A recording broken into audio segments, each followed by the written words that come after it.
Welcome to this week's Treasury Career Corner podcast, where I interview Treasury professionals about their Treasury careers. Each and every week, I talk to treasurers about how they've built their careers, where they are now, and where they see both themselves and the Treasury profession going to next.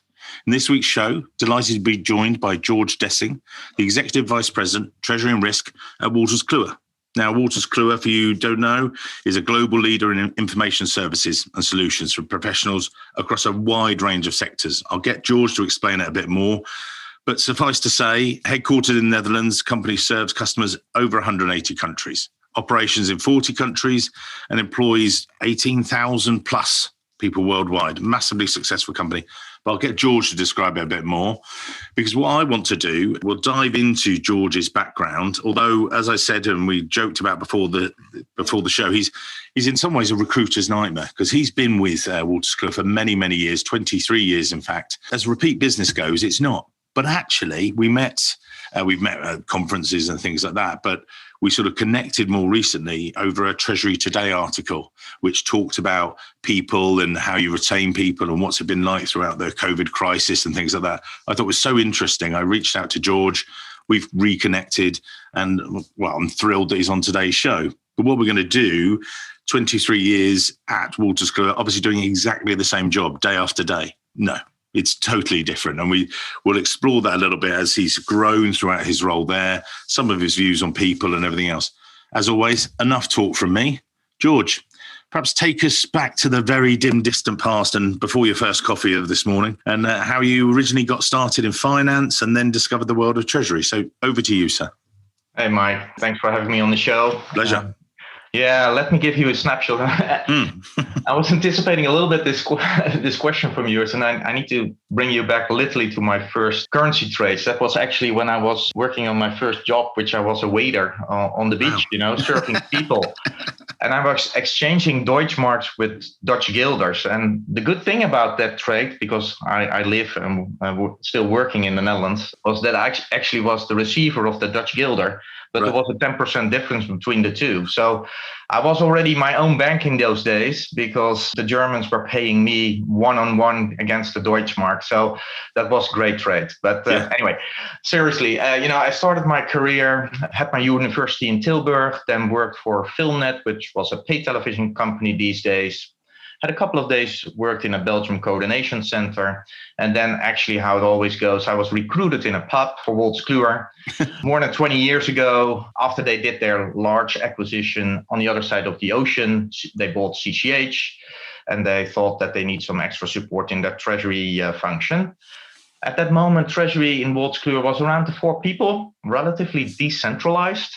Mm-hmm. And you could say there we made quite a change. Right now, Wolters Kluwer, multinational, cross-disciplinary treasury team, over 35 people, of which roughly 13 people are working within treasury, have 3 treasury hubs in the US, Ireland, and then the Netherlands. We went through quite a change these days, but probably we'll talk more about that in this podcast. Yeah, well, I was going to say, when you first discovered Treasury at Nethold, obviously this is back in 94, so more manual processes, a very basic operation and then, as you say, getting the job in a pub, which is a good sign. But talk us through what was Treasury like back in those days to then Wolters Kluwer, why it attracted you, and then the progression and the evolution of Treasury, if you were. Yeah, it does remind me that actually the change of Wolters Kluwer is actually comparable how the function changed. So let me first explain a little bit what happened with Wolters Kluwer. Yeah. Clearly, we see more and more regulation coming our way. I think every treasury is experiencing that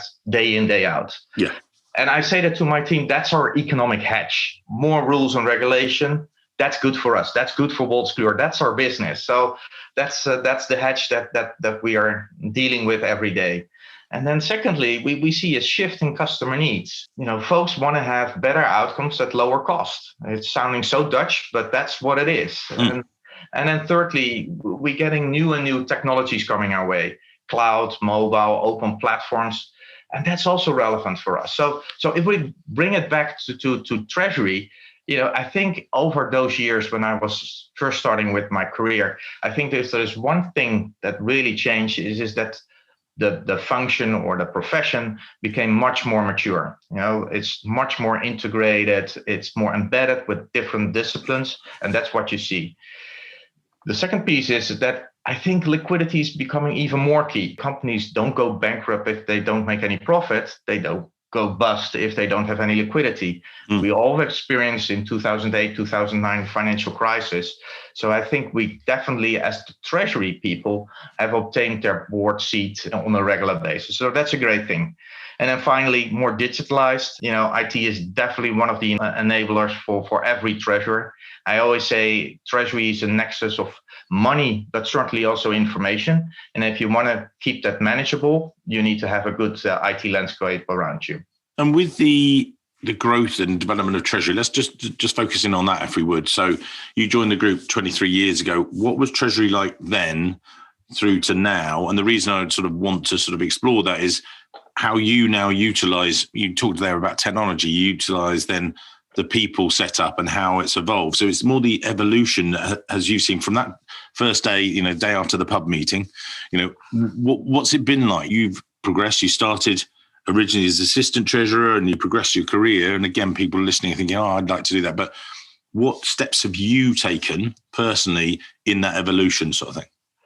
Right. Well, I think there are a couple of things that were relevant and crucial at that moment. Clearly, what you said, it was more traditional. In the old days, it was more about cash management. That's what it is. And if you think about Treasury, always define it in three blocks. You have the main piece, which is the cash management, and second layer is the Treasury, and finally, you have the corporate finance. Those three were much scattered at those days, and I was getting the opportunity within Wolters Kluwer at a relatively young age to centralize that all in one Treasury hub at that moment. And with that, Treasury was there, so focusing on financial risks and then progressing along with the career, I was getting more things to do. And that was actually also focusing and allowing myself to focus on operational risks.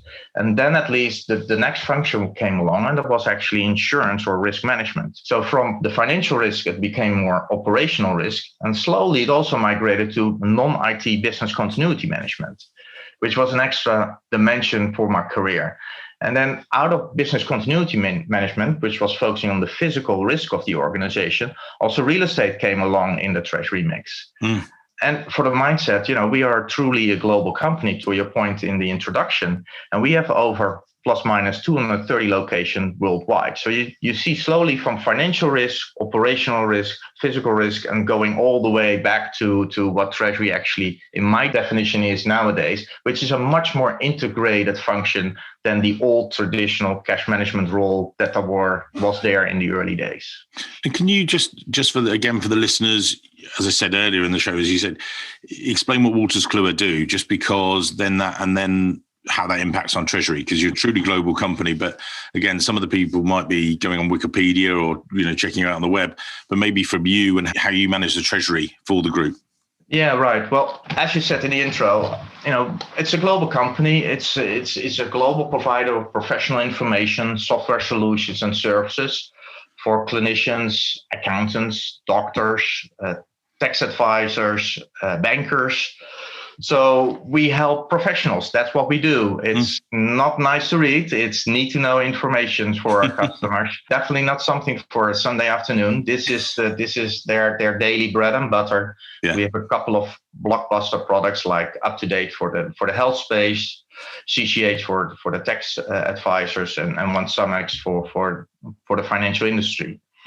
Typical global company, you could say that we made quite a transformation in the last 180 years, especially in the most recent ones, where for the mindset, maybe 15 years ago, we were 75% of our revenues was still print. Nowadays, it's less than 10%. So you can literally say that we became all the way from a traditional publisher to nowadays a digital content and service provider. So pure tech company. And that has been quite a change, whereby at the end of the day, also from a Treasury's perspective, that change also is one of the reasons why actually I'm still around. At the end of the day, if there is something dynamic and something to learn from the organization, then I think it's always interesting for a treasurer to stay around.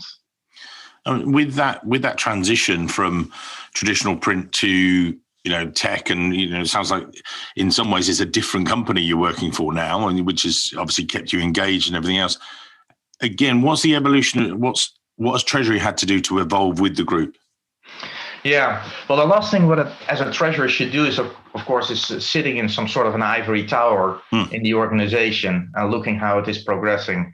I think if there is one thing that is required these days is that it should be integrated and it should be closely to the rest of the business. We need to effectively communicate with multiple teams, and we need to harvest those connections. It's directly pointing to one of our main strategy is that we want to grow our business. And that's crucial for the treasury to supporting there.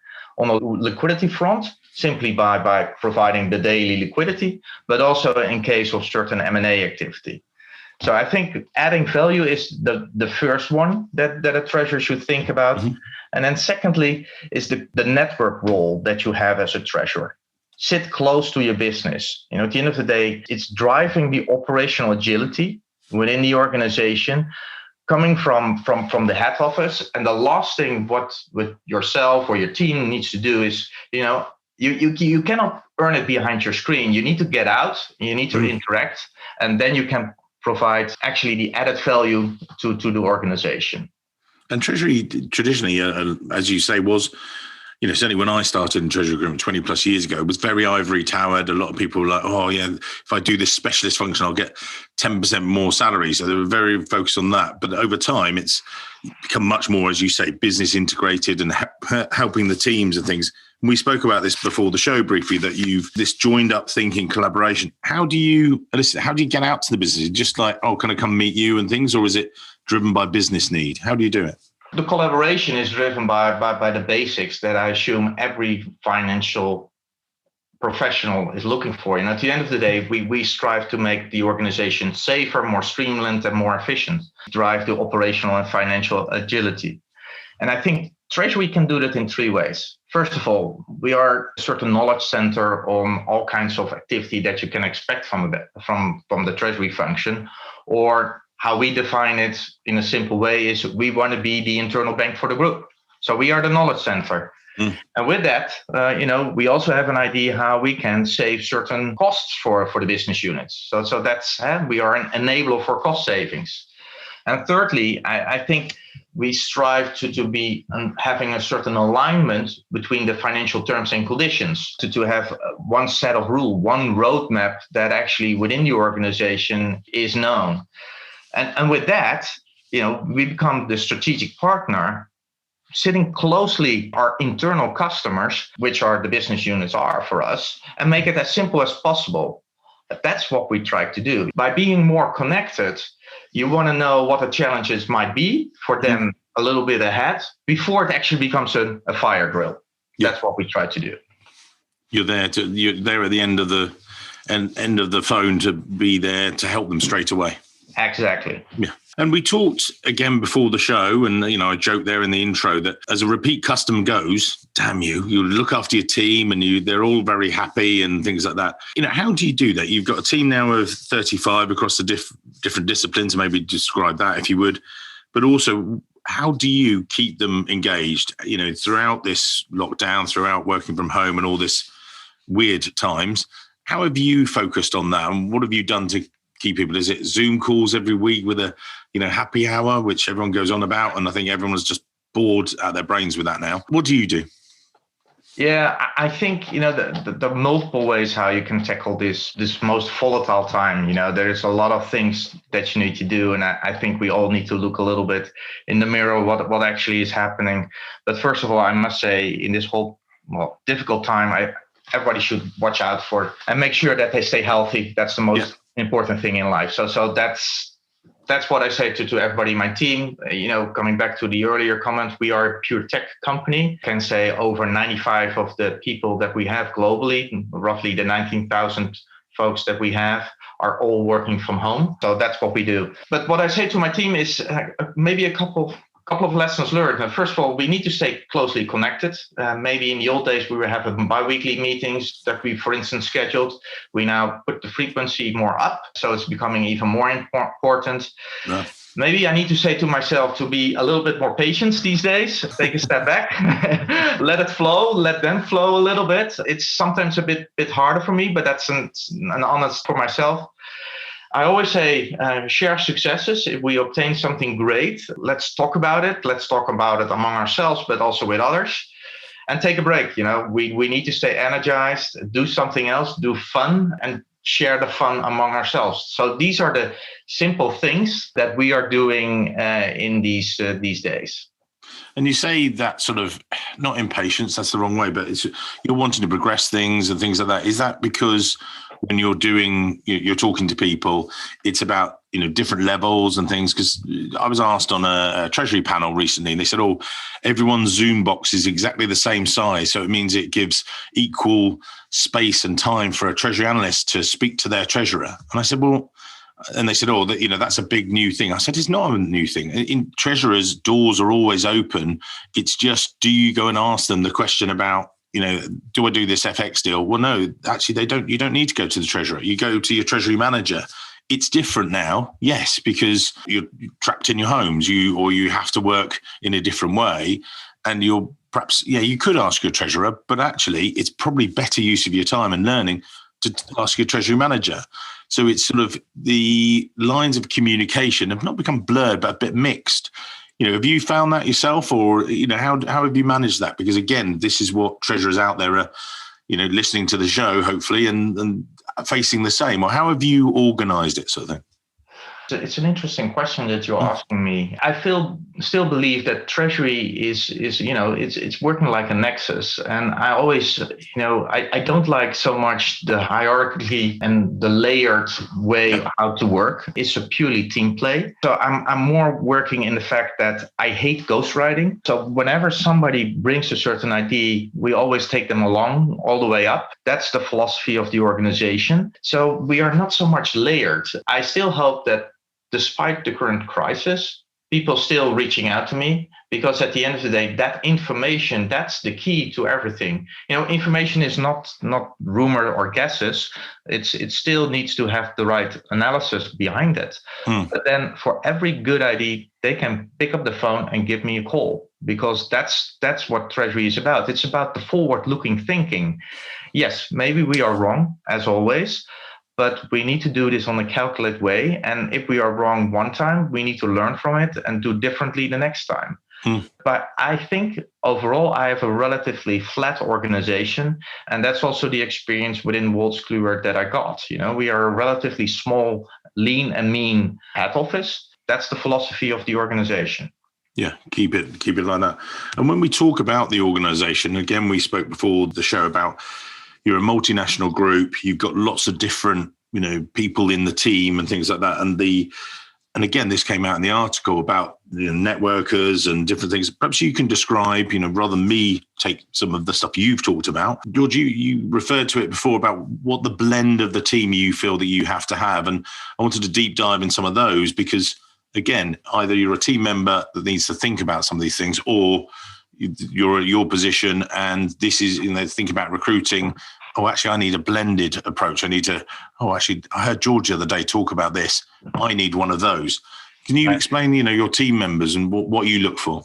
Before I go into the team members, maybe first what I envision from the team itself, and then the requirements will be there. I think, if you want to lead a successful team these days, I think it's crucial for Treasury to be prompt. You need to stay ahead of the curve. Always a simple way within Treasury is if you wait till you need the money, you're probably a little bit too late. So you need to be proactively, and that's the second one.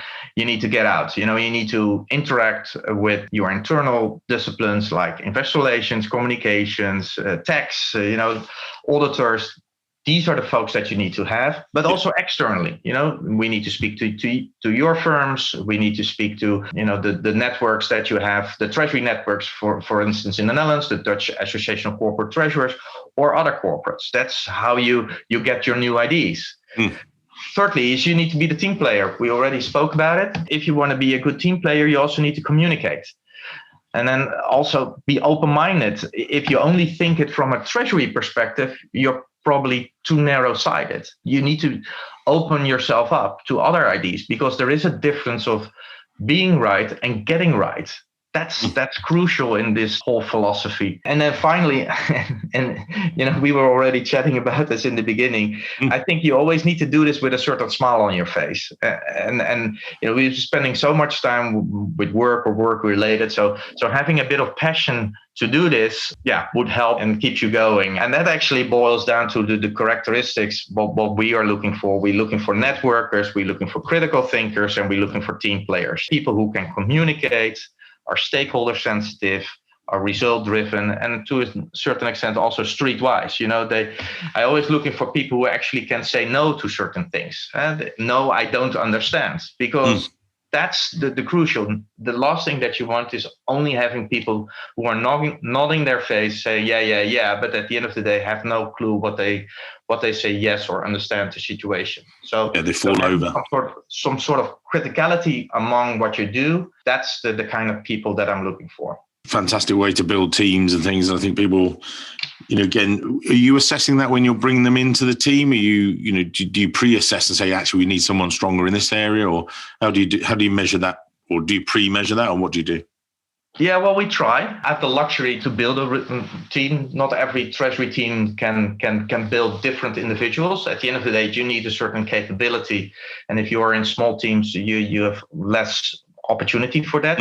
I have a bit of the benefit to do that. We're looking for different people. We're looking for different people with different nationalities, different backgrounds, and sometimes also different personalities. We're always looking for people with a certain quote unquote a twist. Everybody's bringing fantastic resumes and with great universities and whatever, but it's always the twist in a resume that you're looking for. And for me, that is folks who, for example, started their own business, was apparently not a big success. I don't care, but at least by trying, you show the kind of animal you are. And that's the piece that I like. I also recall that one of the candidates who actually, unfortunately, didn't recruit, besides that, he was actually did some top sport in his early days. That brings a certain discipline and focus, and for me, that was very interesting, because I thought, if I can match that with my team, such a personality that also brings a certain drive to the others, and then we speak about true team building, and that's what I like. Yeah. But looking for that, what's interesting, as you say there, you look for that twist, and it doesn't have to always fit. But as you say, if you're investigating, as you say, start a business or done a different sport or whatever else, you're looking for that, and then you decide if it fits at that time or at that moment. So you get a different blended team sort of thing from the sounds of it. Yeah, I think as every manager, you need to avoid that you're only looking for certain lookalikes from yourself, because that is setting you up for failure. And I would urge everybody, or especially the younger ones who are in the early days of their careers, to focus a little bit more on other things as well. And don't be shy as well to speak about those in certain interviews with new job opportunities, because that makes it interesting for the potential new job that you want to get. Yeah. George, we mentioned at the beginning of the show that we'd met at various conferences, and then you talked about the Dutch Association of Treasurers and getting involved there. I was going to say, for the people listening today, why do you think it's important to get out there? Again, as I say, I force myself on a stage. It's not out of the comfort zone. But why do you think treasurers like yourself need to be out there on a stage or getting involved in the associations? What's the sort of reasoning behind that, if you like? I think it's coming back to my earlier comment. If you only think you can progress in your job, if you can progress with the department or for the company, only by doing that behind your screen, then I think you're a little bit too narrow-sighted. You need to get out. You need to interact. You need to interact internally to make sure you stay connected. But also that means that you need to force yourself to speak to others and get different opinions. I think if there is one thing, especially now, coming back to your earlier comment, especially when you are in an organization already a little bit longer, you have to be mindful of that vulnerable situation to become only silent in your own ideas. Right. So you need to open up and make sure that you get those ideas. Previous manager to me said once that, if you go out and you spend half a day at a conference or whatever, and you come back with 2 or 3 great ideas, then it's already a well-spent time. And that's what it should be. At the end of the day, if we can leverage that 2-3 good ideas, that's what it's all about. So I would definitely say it brings you a personal development, to your point, standing on the stage, but also for the organization, it's bringing definitely added value to it.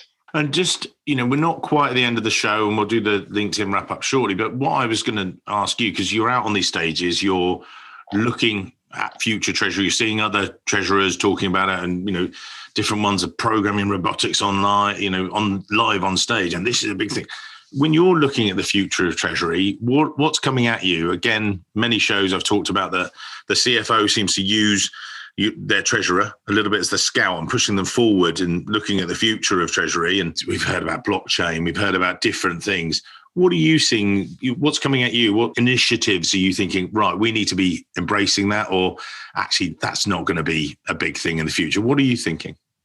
Well, I think for us, and I hope for everybody, still liquidity remains always the most important thing. Every treasury is top of mind. Mm-hmm. Especially also we've seen this year with the whole COVID situation, when a certain crisis kicks off, everybody's running through all his liquidity profiles and to see if everything has been arranged. So I still believe that cash will always remain one of the kings to go after. Mm-hmm. And that will also remain for us. Another thing that has become much more known in the market, and we also within our organization, we will spend some more time on that one as well, is the whole sustainability. Clearly, Wolters Kluwer is, it's so connected in our day-to-day purpose, having great healthcare, justice, tax, these kind of thing. But that whole stakeholder value thinking, and also from the sustainability link towards funding, is definitely a second theme that I think we will spend more time on in the coming year or years. And then finally, the whole automation, supporting our businesses in the most efficient, secure, and streamlined way. That goes with a certain IT landscape. Luckily, we have our own tools as well that we can leverage. We have a Tagetic tool a company that we bought a couple of years ago, and we're currently implementing a certain cash tool which helps us with forecasting of the organization. It's a great thing, you leverage an own product among your own team and within the organization. A fantastic win-win solution for us to look out for. That's great. And as you say, because you're using it internally, you can walk across the room or, leverage the expertise you've got in-house, which is great. Exactly. And I it's also, it gives a certain fantastic feeling to use your own products, but also I feel that is also a need for the organization to do that. So. Yeah. And integrates treasury as well across the group as well, even more.